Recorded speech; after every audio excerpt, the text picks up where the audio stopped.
SER Podcast.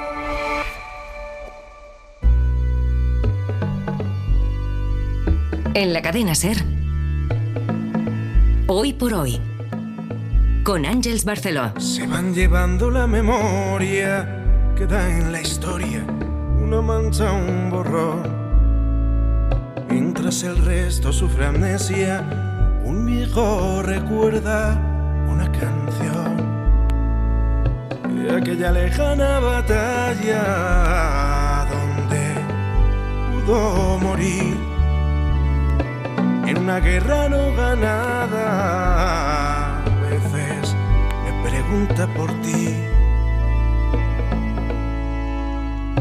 Se crea aún en la trinchera. 11 y 9 minutos de la mañana, 19 en Canarias. Seguimos en la frontera que tanta historia ha visto pasar por ella, en el Museo Memorial de l'Exili, en la Jonquera. Por aquí pasaron, y hemos conocido algunas historias, por aquí pasaron hace más de 80 años miles de españoles huyendo de la barbarie franquista, esperando un amparo al otro lado de la frontera, que no siempre encontraron, a pesar de la solidaridad de muchos de los franceses. Son momentos de la historia que también ha registrado la literatura, y hasta aquí se ha desplazado con su bibliobús nuestro bibliotecario Antonio Martínez Asensio. Buenos días. ¿Qué tal? Buenos días. Mira, déjame, antes de que hablemos de los libros que tienen que ver con el asunto que nos ha traído aquí a la Jonquera, como nos ha impresionado tanto el testimonio de Alexandre y el papel que jugó su padre en esa mina que tenía que guardar todos esos tesoros artísticos con el fin de la República, Sergio Soto estaba dando vueltas por la zona. Sergio, has podido ver la mina, ¿no? Ya les acabo de estar en la mina. Hemos dejado a la derecha la casa que fue de Manuel Azaña, justo antes de huir de España y emprender ese camino que tuvieron que emprender otros tantos miles de personas a través de estos Pirineos tan arriscados, llenos de piedras, ¿no? Y a través de un camino de gravilla llegábamos a esa estructura. Tiene dos plantas, es de cemento. Parece que en su momento fue de color naranja, ahora la pintura está completamente comida. Y hay unos ganchos en la parte superior, en el techo, en los que colgaban lonas para mantener oculto el edificio. Hemos podido llegar a la parte en la que está el ascensor, el acceso al ascensor donde descargaban esos cuadros, esos fondos que escondía aquí la República, y que descendía a la mina cerrada por un portalón. Es muy curioso también, Àngels, que justo frente a la mina había una masía, había gente que vivía ahí. Cuando empezaron a construir este edificio, que hicieron la obra en poco más de un año, y claro, este era un lugar de seguridad extrema, ¿no? Y me contaba Miquel que permitieron a la familia que estaba viviendo ahí seguir viviendo ahí porque no los iban a echar, ¿no? Y observaban todos los días el trajín de joyas que llegaban y que escondían a través de esa mina que fue de talco y que se convirtió en una cámara acorazada de algunos de los grandes tesoros artísticos del país. Sergio, gracias. A vosotros. Claro, y es que son historias, historias y más historias, las que conocemos y las que no se conocen, las que quedan por descubrir, las que quedan por contar todavía, y algunos libros que han hablado de ellas, ¿no? Por supuesto. Mira, yo hoy quiero empezar hablándote de Un final para Benjamin Walter, de Alex Chico, que ha editado Candaya, y que cuenta otro punto importante del exilio, que es Portbou, un sitio por donde también salieron muchísimos españoles, pero que también sirvió para que entraran, por ejemplo, gente que estaba huyendo del fascismo, del nazismo, como Hannah Arendt, por ejemplo, entró por ahí, y entró Walter Benjamin. Pero Walter Benjamin nunca salió de Portbou porque se suicidó en Portbou. Y allí hay un memorial que hizo Dani Caravan en el cementerio que es impresionante. Y esa novela cuenta, este libro cuenta lo que fue la llegada y el suicidio de Walter Benjamin, y reflexiona sobre el exilio. Y más libros, porque esta frontera de la que estamos hablando desde las 8 de la mañana la cruzó en 1939, entre tantos miles de españoles, Francesc Soler Arcadi en Los rojos de ultramar, que es la novela de esta semana. La novela de esta semana, una novela que ha reeditado en Random House junto a La última hora del último día y La fiesta del oso, en una trilogía que han titulado La guerra perdida, de Jordi Soler. Jordi Soler, buenos días. Buenos días, Àngels, gracias por invitarme. Yo estoy encantada primero de que haya sido la excusa venir aquí y leer Los rojos de ultramar, que yo todavía no la había leído, es una novela que ya tiene un tiempo, y preguntarte antes que nada, ¿qué sensación tienes cuando pasas por esta zona que tú sabes que es esa zona que cruzó tu abuelo, que marcó tanto tu familia? Pues una sensación muy peculiar. De hecho, antes de sentarnos aquí he estado caminando por la Jonquera. Y el primer punto que conocí de España cuando yo era joven y vine a ver a la familia a los 17 años fue Portbou. Veníamos en un tren de París, mi hermano y yo, y bajamos en Portbou. Y ahí nos impresionó esa energía nebulosa que tiene el sitio, y también una cosa que puede parecer una tontería, pero nos impresionó que el catalán era una lengua vehicular en una zona del mundo y no la lengua con la que vacilábamos nosotros en México, ¿no? Pues vamos a hacer una pausa y ahora a la vuelta hablamos de los rojos de ultramar. She's not coming home tonight. She says that she's left forever, and you're staying in the house where she's going to live forever.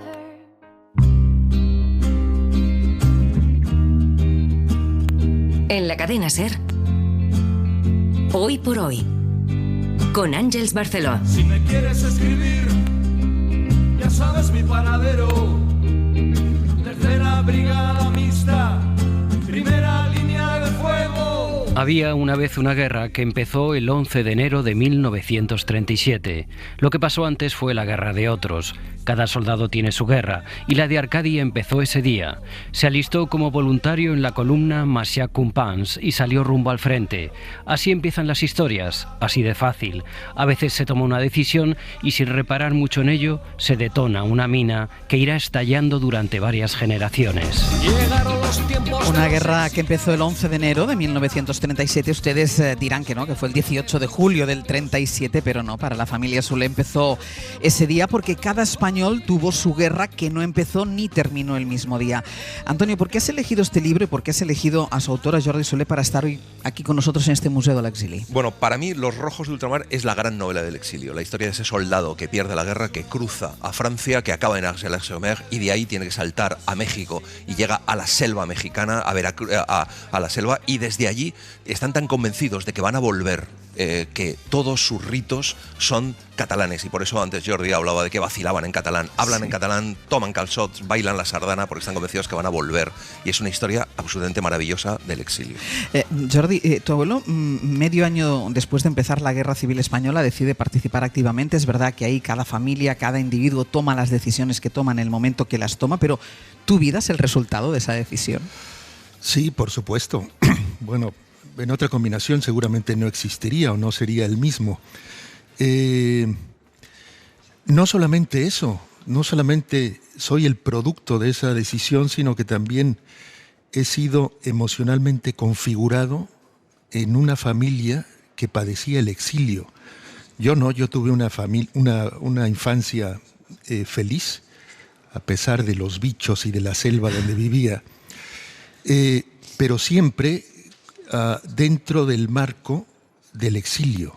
Es decir, todo se hacía para recordar aquella tierra que se había perdido.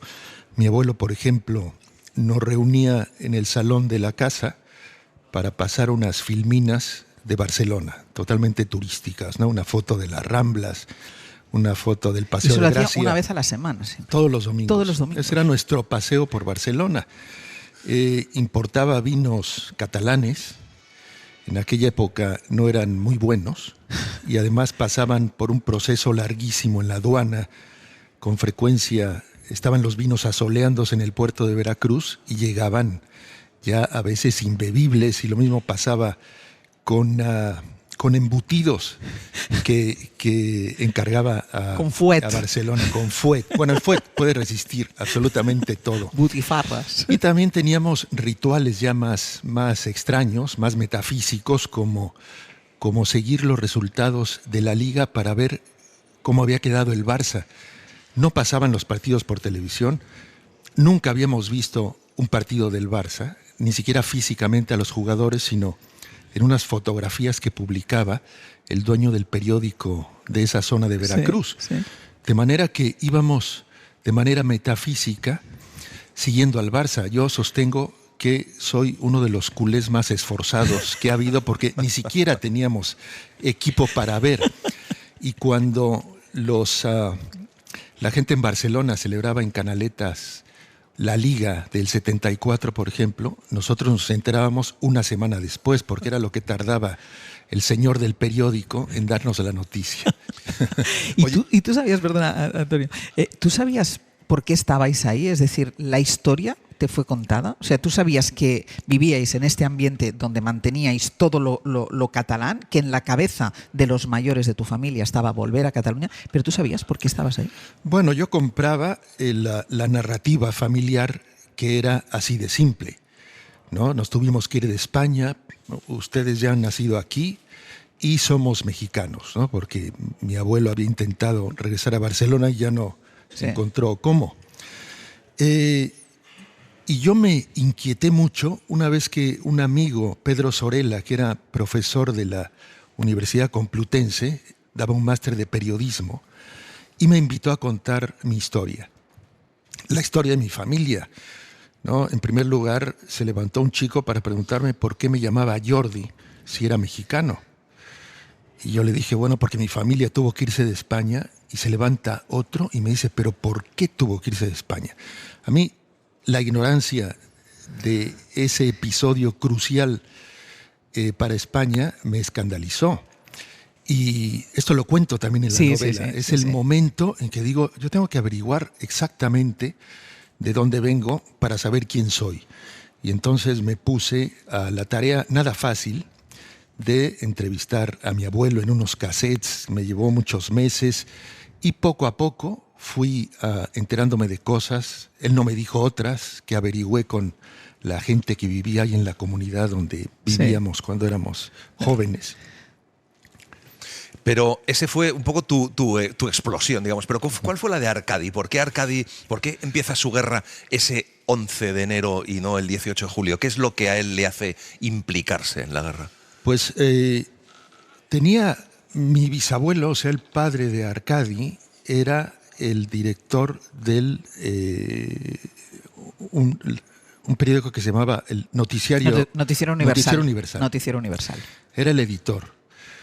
Y un día le dio por irse a la guerra. Quería ir a hacer notas, cogió un fusil, se metió a un batallón y se fue a hacer notas desde ahí. Después cayó a la cárcel y murió en la cárcel. En fin, ahí acabó su carrera periodística. Y mi abuelo y su hermano, siguiendo este ejemplo, se enrolaron ya tarde en la guerra. Supongo que se contagiaron, ¿no? Se intoxicaron de aquella aventura y se metieron de cabeza en la guerra y terminaron como terminaron, ¿no?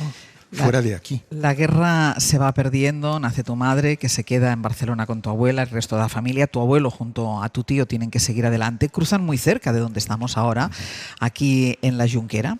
Los refugiados caminaban por la orilla de la carretera sobre un suelo fangoso de nieve vieja y una altura de lodo que a veces les alcanzaba las rodillas. Era de noche, atrás y hacia adelante, afuera y adentro, parecía que la noche, en un descuido, en una crecida, podía brincarse los bordes de mañana. La sensación de estar a salvo en otro país, lejos del brazo vengativo de Franco, se desvanecía en medio de esa masa de refugiados que eran tratados como prisioneros de guerra.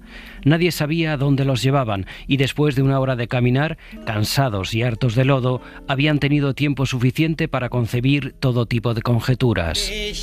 Claro, este momento, Jordi, que vivieron muchos de los exiliados que consiguen pasar la frontera, que creen que al otro lado de la frontera está la libertad, está la vida, y lo que se encuentran es el campo de concentración, el maltrato por parte de las autoridades, no del pueblo, de las autoridades francesas. Esto es tremendo. Es tremendo.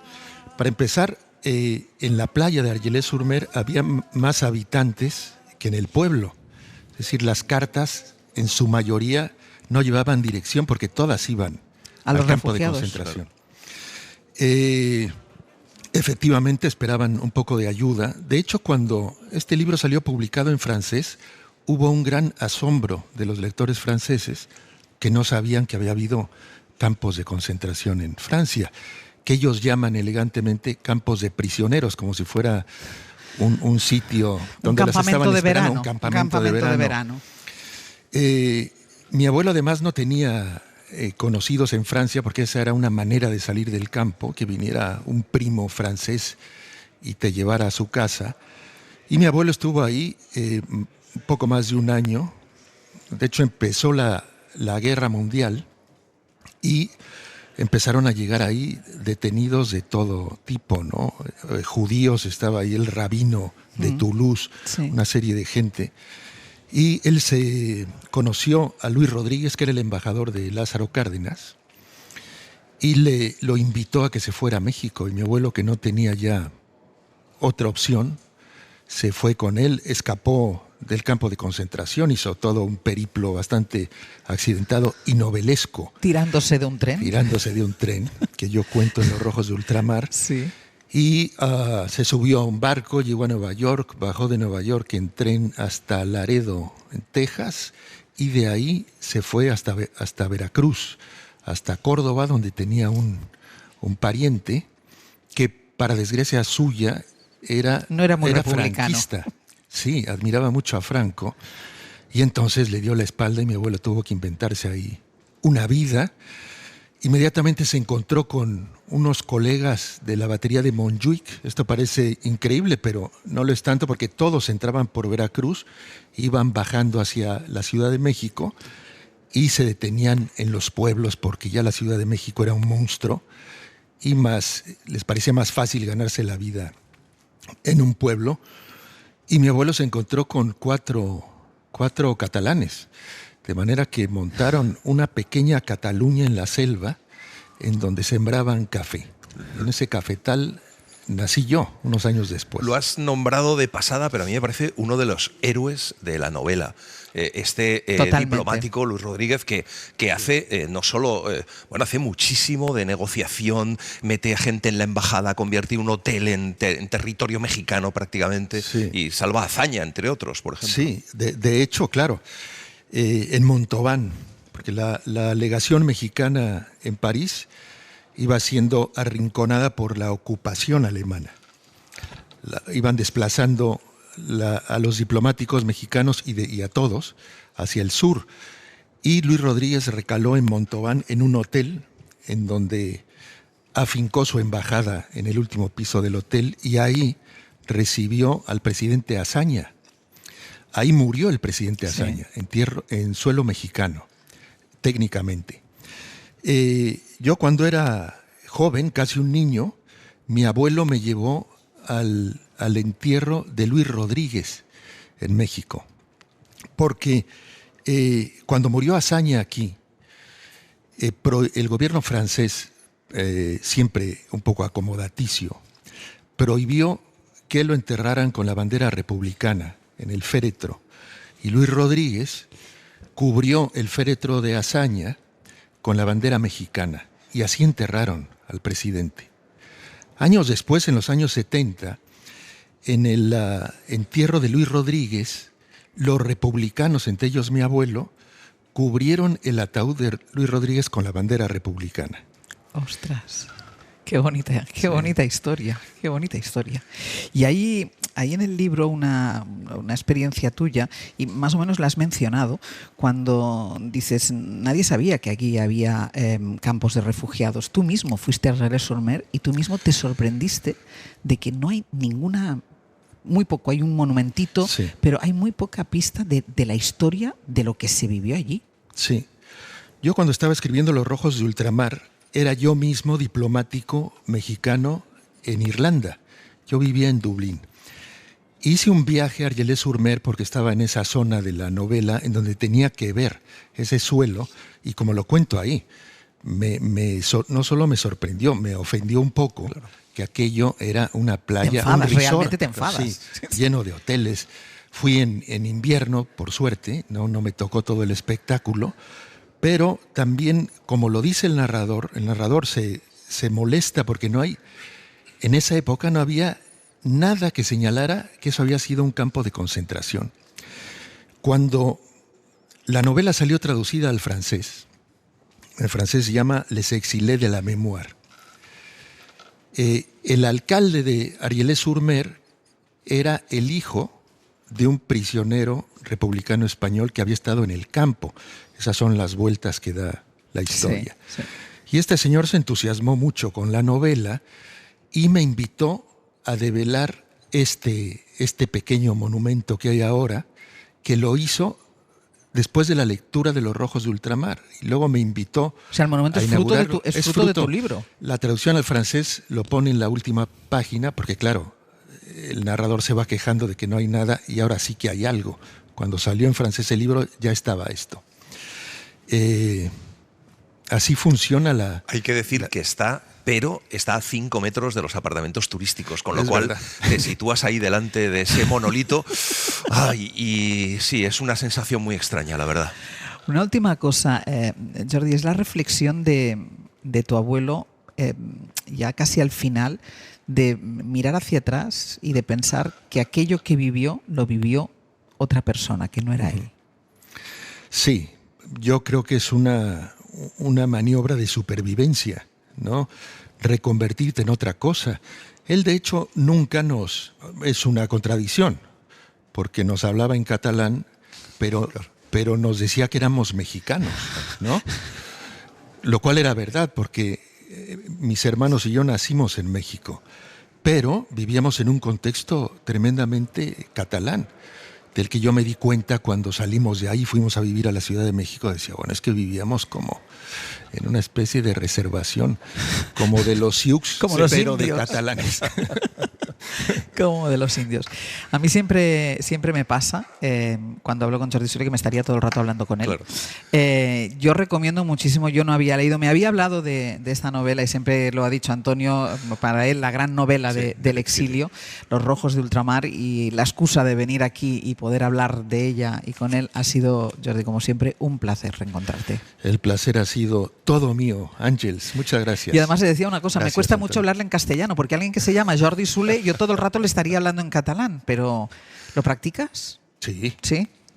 Pero no te atreves. Solo de coña. Pues, Ahora ya no vacilas como cuando venías con tu hermano. No, ahora vacilo con mis hijos en catalán. Muchísimas Es la gracias. lengua para vacilar. Un beso grande. El repliegue de Arcadi tenía que ver con su capitulación, con su retirada. Era la representación de la derrota. En el fondo se parecía al repliegue de los miles de individuos que vivieron la guerra y que, puestos frente a la memoria de aquel horror, decidieron como él replegarse, darle la espalda, perder aquel episodio incómodo de vista, pensar que esa guerra había sido peleada por otros en un lugar y en un tiempo remotos, tan remotos que en aquella aula de la Complutense y en la playa de Argelès-sur-Mer, unas cuantas décadas más tarde, apenas queda memoria de esa guerra. Al final, al maquillaje que con tanta dedicación puso el general Franco sobre la guerra civil, se fue sumando el acuerdo colectivo de olvidar. Todo está guardado en la memoria, sueño de la vida y de la historia, el engaño y la complicidad de los genocidas que están sueltos. Hoy por hoy. Para no perderte ningún episodio, síguenos en la aplicación o la web de la SER, Podium Podcast o tu plataforma de audio favorita.